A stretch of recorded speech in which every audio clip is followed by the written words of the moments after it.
parang testimony po to dahil naranasan ko sa buhay ko yung pagbibigay po. Minsan sa pag ganitong nagkakatapusan po, dito na po yung mga bayarin po natin.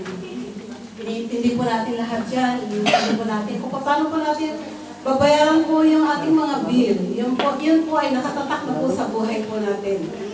Kaya po, pag dumadating po yung araw ng salary po namin, binabukod ko na po yung para sa Panginoon. Pero dumadating po yung time na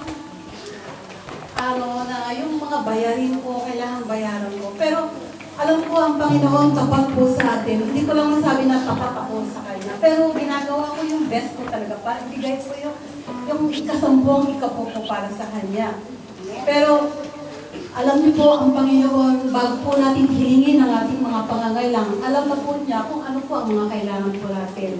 Kaya inaano po sa buhay ko yung maging sa sarili ko lang po, talagang kung tapat po tayo para sa Kanya, lahat po ng mga pangangailangan natin, katulad po yung mga bill na yan, yan po nakatatak na po talaga sa buhay natin dahil hindi na po talaga naaalis yan dahil dito pa naman po sa Japan, lahat po ng bayarin, kailangan bayaran mo pag hindi binayaran niya. Talagang papaputo lahat yan, lahat-lahat. Kaya po, sa Leviticus, nakalagay po sa Leviticus, lahat po ng ikasampung bahagi, maging binhi, bunga ng pananim at ay nakalaan po kay Yahweh. Kaya po yung 10 ikapu po na yan, dapat po na bahagi po natin para sa Kanya. Hindi lang po yung bukod, yung buo po sa puso natin ang pagbigay na kung magkakon. Ibig sabihin kung ano po yung dapat, yung buo po sa puso natin ang pagbibigay, hindi lang po yung, kasi mandatory po ang pagbibigay ng ikasampung ikapo. Ito po ay nakasulat po sa kasulatan po na talagang pagbigay po tayo. Yun lang po. Kaya po ang count your blessing, not your problem. Kasi nakikita po ni God ang goodness ng heart natin.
Bubuksan mo po ang lahat